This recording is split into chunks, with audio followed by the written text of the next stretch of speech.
Here's a quick rundown of the basic university entry requirements for people who are taking a vocational pathway in Year 12.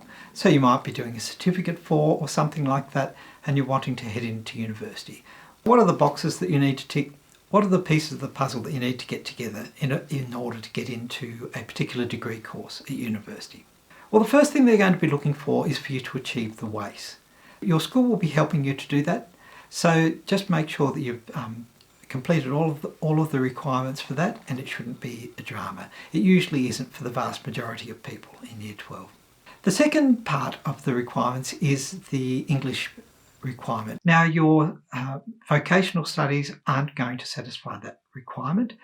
The baseline that universities look for is a scaled score in one of the English ATAR subjects. So they're going to be looking for a mark in either English ATAR, Literature ATAR, or English as an Additional Language or Dialect ATAR.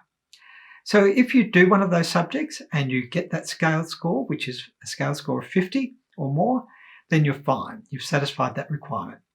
If your scaled score falls a bit below that, then the universities will look at either your school assessment or your exam performance to see whether one of those reaches a slightly higher threshold. And if it does, then they'll concede the English requirement for you. Edith Cowan University will also look at your letter grades in your Year 12 English performance.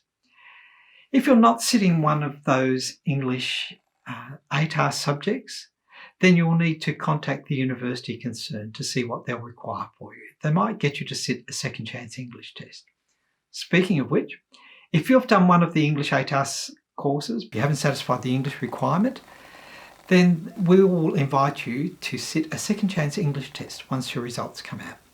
The good news about that test is that most people pass it without any great drama. The bad news about that test is that it's only available in Perth for only a couple of sessions, and it all happens over the Christmas New Year kind of period. So it's a bit of a hassle to have to do. So it's good to know though that you've got that fallback with the second chance English test if all else fails. Prerequisites are courses that you need to pass in Year 12 in order to get into certain courses at university. It might be that you're aiming for a course that has particular maths or say chemistry or physics as one of its requirements, and you might not be doing those subjects if you're doing a certificate for.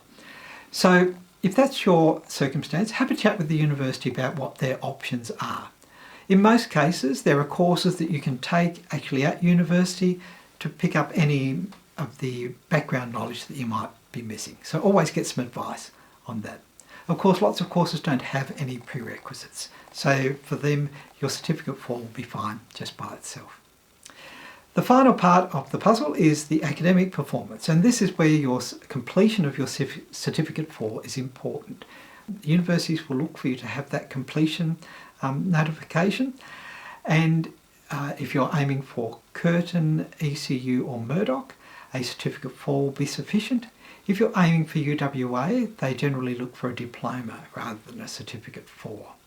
So what happens is that you don't get awarded an ATAR for your certificate for works, it's a separate kind of qualification, but the universities will assign you a minimum entry selection rank. So they'll treat you as though you had an ATAR of 70, say for ECU, Curtin and Murdoch, or 80 for UWA if you had a diploma. And they'll assess you for entry based on that. So your certificate for won't get you into every single course in the university, but it will get you into quite a range of courses that are available to you. And once you get into them, you can work your way up to pretty much anything from that point. Okay, so I hope that explains what the options are and how you get into university with the certificate for or higher.